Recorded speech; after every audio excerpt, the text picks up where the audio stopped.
countries all around the world. It's called Dragon's Den in other places. England, for example, Australia, New Zealand, Brazil. It turns out there's entrepreneurs in every geography in the world speaking different languages, but they all have the same dream. They want to start a business, and that's why the format owned by Sony is so successful. So, entrepreneurs have been pitching investors for over 15 years now. Hundreds of thousands of pitches. It turns out that there are 3 attributes present in every pitch where a check is written. It does not determine the outcome of the business, but it shows you what it takes to actually convince an investor to take a chance with you. And I call this the definition of leadership, because I don't care if you're a politician, a preacher, a general, you can't take people anywhere if they don't know where you want to go. What we're going to see here are the 3 attributes that are present in every pitch, in every geography, in every language. Not some of the time, all of the time. Here they are. Number 1, you have to be able to articulate the opportunity in 90 seconds or less. Hi, I'm from Cohasset, Massachusetts. I take cupcakes, I put them in a mason jar, and I FedEx them to you. That took 12 seconds. You know exactly what I do. If you're rambling on when you're trying to convince people to follow you or get interested in your idea, you will fail.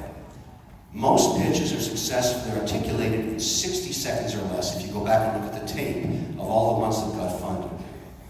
You have to be very strong in your ability to communicate the opportunity, number 1. Number 2, and this takes more than 90 seconds, you have to explain why you are the person that can execute the business plan.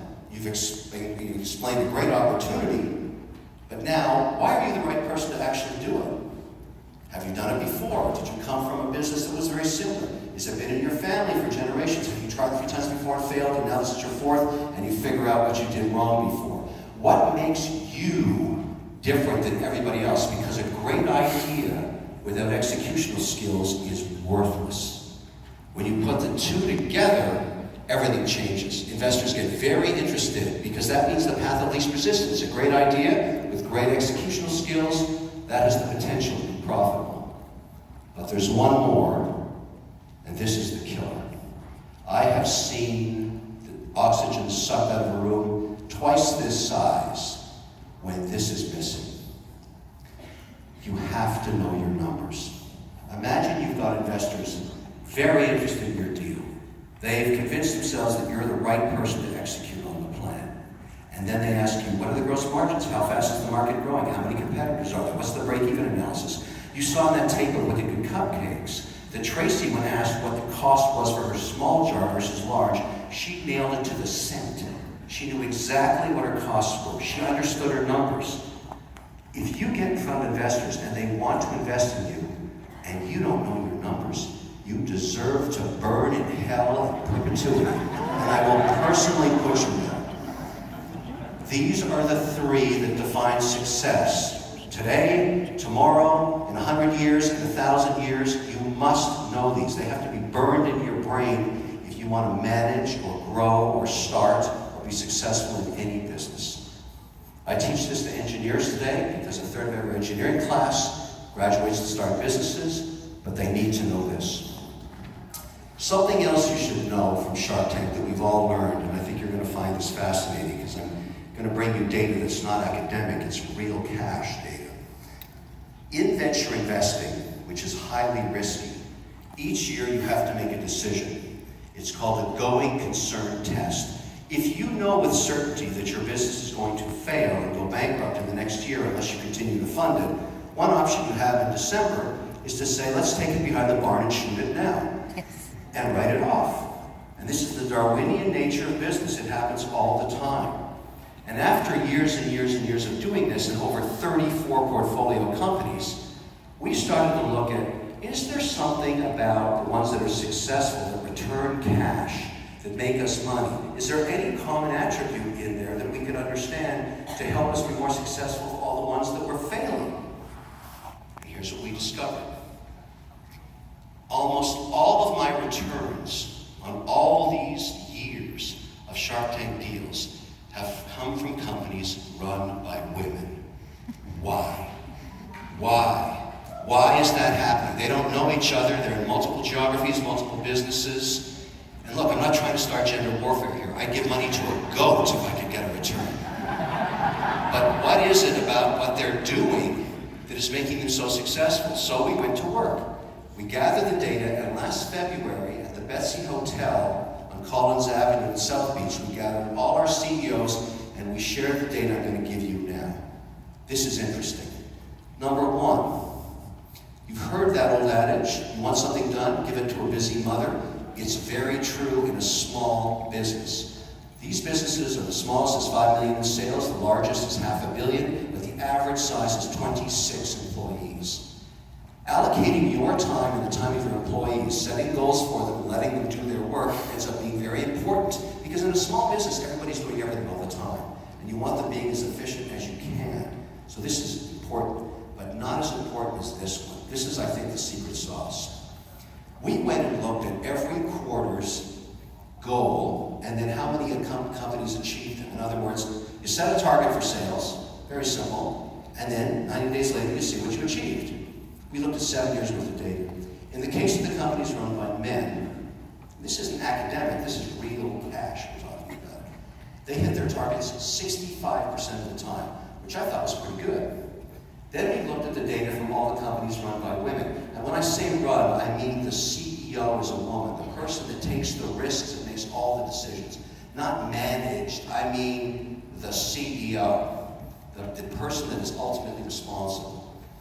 They hit their targets 95% of the time. What were they doing?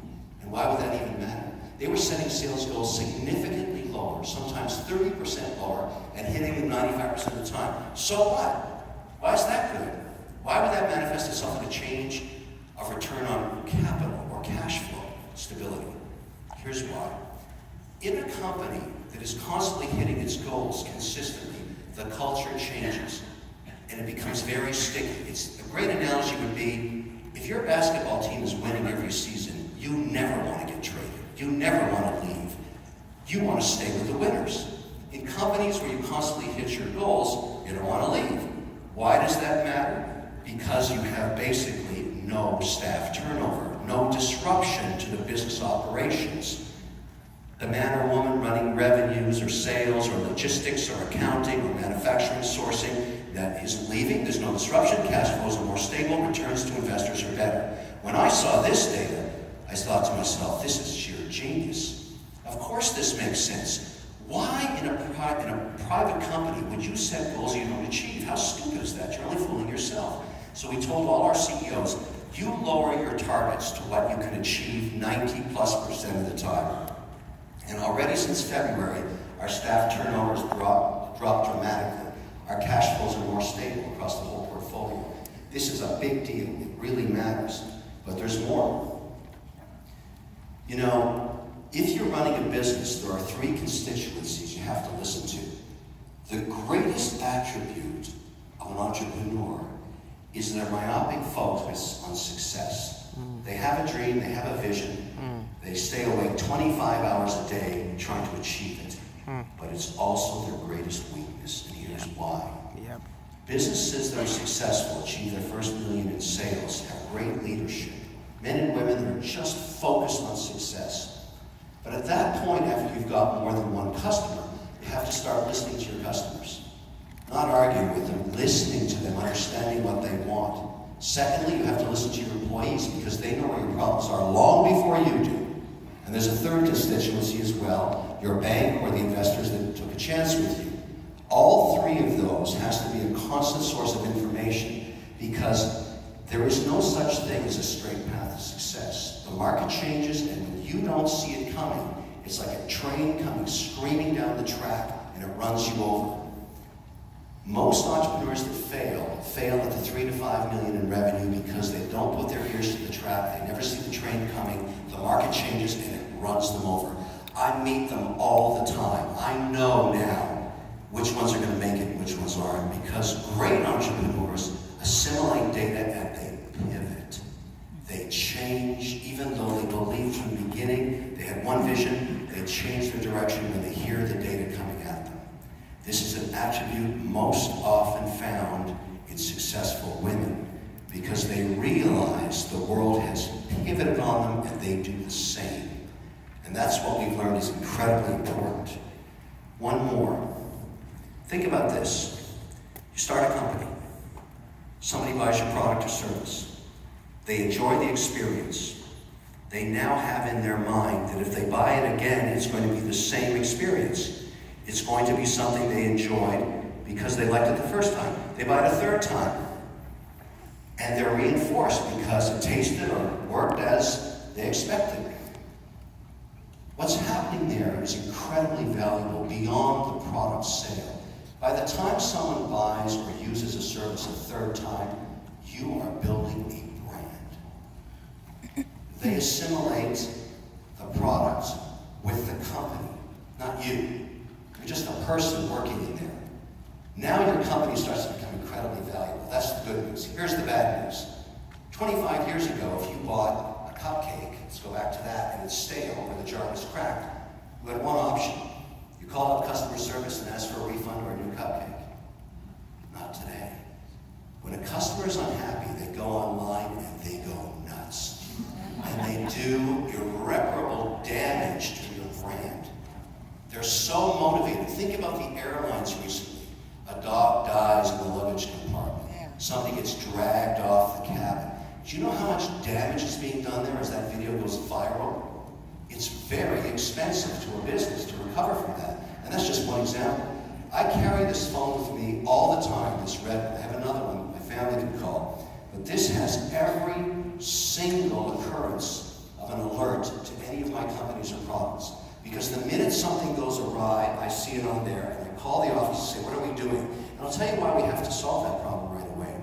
The truth is, 80% of the time you will not make that customer happy. But as you try to, you're building a digital audit trail of how you as a company tried to make it right. And other customers aren't stupid. They see that you cared about that bad cupcake. They see that you tried to send a new one. They see that you're doing everything in their power, and they give you the benefit of the doubt, unless you're silent and you're not there. Because the truth about this, and this is dirty pool, 30% of the people that go at you online and say they're customers are actually competitors.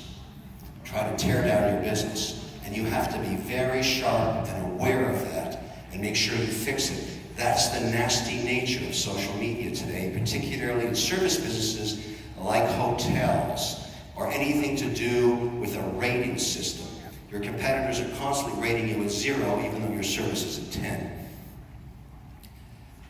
We're here to talk about money too, and I want to talk to you a little bit about a very important topic.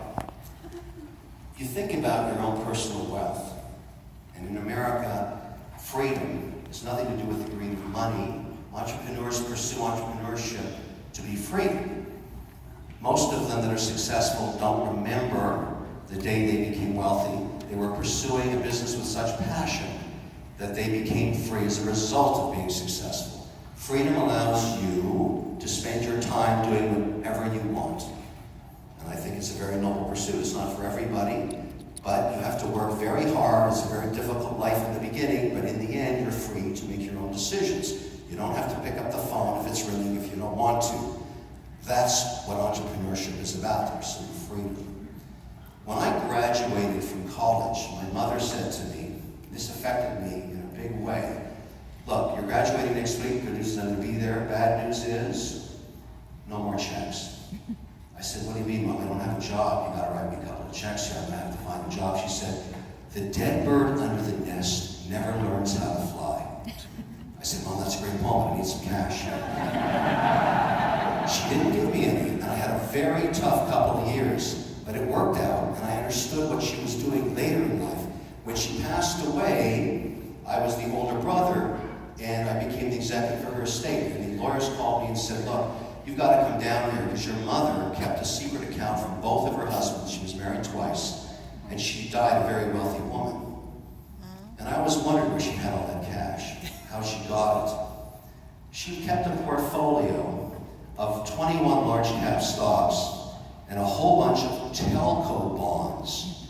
She always believed that people would let their water get cut off before they give up their communication. And people would always pay their phone bills. She was very, very independent that way. I did some research. During the period she ran that portfolio, and it hasn't changed today. Look at this. I gotta go backwards here. Look at this. The data from the market says that over the last 40 years, during her period, over 70% of the returns of the market came from dividends, not capital appreciation. Companies' ability to pay you cash every quarter from the profits because you're a shareholder. Now, it hasn't changed. It's still 70%. People think, oh, the only way I can make money in a stock is it goes up. No. Many stocks don't do anything for decades, but they pay dividends and they're very good returns.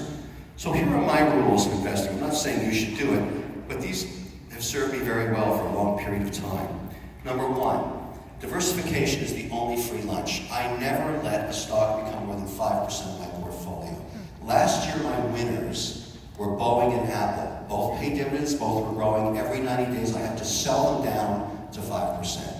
Why? Because you don't want a stock to become more than 5%. The downside of the strategy is you never capture 100% of the upside of the market, but when the market corrects because you've taken so many profits off your winners, you only suffer about 60% of the downside because you're constantly diversifying yourself, which I find very attractive. Number two, there's 11 sectors in the S&P. Now we've added real estate last year. You should own every one. And more diversification. Never have more than 20% in any one sector. When the internet bubble burst, many people had up to 80% in internet stocks. They got slaughtered. If you diversify across sectors, last year energy really was terrible. This year it's very, very good. You never know when these sectors will perform. By the way, you don't need to pick stocks. You can just use ETFs to do this. Exchange-traded funds are very inexpensive. I use a lot of them. 3, this is my mother's rule. Favor stocks that pay dividends. It doesn't mean you can't, buy something crazy. But if you favor dividend-paying stocks, you will enjoy the returns they provide for long periods of time. I have very few stocks that don't pay dividends. I look at my portfolio like a chicken on a spit dripping cash. I need it every quarter because my wife is very expensive. I never spend the principal, only the interest, a lesson I learned from my mother. I have a lot of fixed income. It's actually 50% now. Not because I think the market's overvalued, I just like the stability of making right now about 2.6% on my bonds. Very boring, but I like boring because as you age, you have to start positioning preservation over performance. When you pass 40, you've got to start protecting your money. Somewhere in your 40s, you should try and retire all your debt so that you can start saving for retirement. And if you save 10% of your salary from your 20s, basically you retire with about $1.2 million if you only make the average salary of $59,000 a year. It's remarkable what compounded interest can do. And finally, you gotta have some cash, because in life, poo-poo happens. Car accident, business fails, catastrophic illness, you need liquidity, at least 3 months worth of salary and liquidity. I keep 10% cash, it doesn't make a lot, but it makes me feel warm and fuzzy to know that I have it in an emergency. Also, I want to show you something my daughter gave me. She went to visit Shanghai. And the only reason I show you this picture is, look at the exact same shot 10 years later. This is when the river used to catch on fire. It was so polluted. Look at it now. Can you imagine how much capital it takes to do that? Obviously, China is emerging as one of the largest economies on earth, and so I did a little research. I thought that the S&P was the leader all the time, the index that decided what everybody else was going to make in the world. That's not true. I went back and looked at Europe, Asia, and our domestic market. We only lead 50% of the time. Last year, Asia beat Europe, and Europe beat us. My whole point is here, a little diversification into other markets is not a bad thing. Also to do with ETFs, very easy to do. So I have 60% domestic and 40% spread across Europe and Asia, and that turned out to be a good thing to do over the last 5 years. There's lots of ETFs that can do this, but global diversification is a very good thing. I want to leave with a story about succession, which many of you will face. When I had my big liquidity event back in the days when we sold Learning Company to Mattel, it was a $4.2 billion transaction. That set me free, obviously, and I decided to set up a family trust. I took capital and put it away, and it works this way. It takes care of every family member, extended family member, and some charities from birth to last day of college. You might wonder where I thought of that. And after that, they get nothing. But if they have children, even out of wedlock, I take care of those children long after I'm gone, from birth to last day of college. Now, I went home to tell my kids who were 4 and 6 when I did this. I said, Daddy's done a wonderful thing for you. I said, I have this trust, no matter what happens, if I get run over by a truck, your education's going to be taken care of. And they just laughed and went back to watching cartoons. Years later, my son, who's doing very poorly in high school, around grade 10, came to me and said, Dad, walk me through that trust deal again. I said, yeah, Trevor, it's fantastic. It's going to pay for everything right till you finish high school, because it doesn't look like you're going to make college. You don't have to worry about that. And then you get nothing. He said, what do you mean I get nothing? I said, nothing. The dead bird under the nest never learns how to fly. And he said, that sucks. Now, I don't know if that was the moment that changed his mind, but today he's in 3rd year electrical engineering. He's probably going to get a job, and he's working his rear end off. And he's taking advantage of the fact that it's all paid for. Entitlement is a horrible thing. A horrible thing to do to your children. Giving them a risk-free path means they don't try to fly. That's my attitude now that I've learned it in my life. Something for you to consider. Many people say, well, you're being way too cruel. No, because my version of freedom today is to take my family every weekend, pick a city on earth, anywhere you want. I'll meet you there, we'll all get together. Anywhere you want. Doesn't matter, it could be Sydney, Australia, it could be Geneva, Switzerland. My father, you saw him in the video, this is my stepdad, is a Swiss citizen who lives in a town called Nyon, outside of Geneva. You can fly to Zurich, take a train, and we do it all the time. And often my son, the aforementioned electrical engineer, will come with me because he wants a break.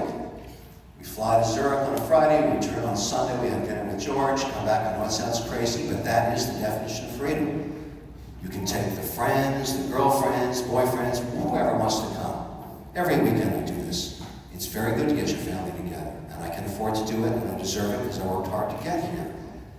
Recently, Trevor, getting on a flight, said to me, Dad, why is it that every time we get on this plane to go see George, which is a long flight, about 7 hours, we get on the plane together, I have to take a left and go sit in the back, and you go to the front, and you sit in a giant chair, they roll a roast beef by you, you drink French wines, you watch big movie screen, and I'm sitting back in 69D. And I said to him, Trevor, you don't have any money. Thank you very much.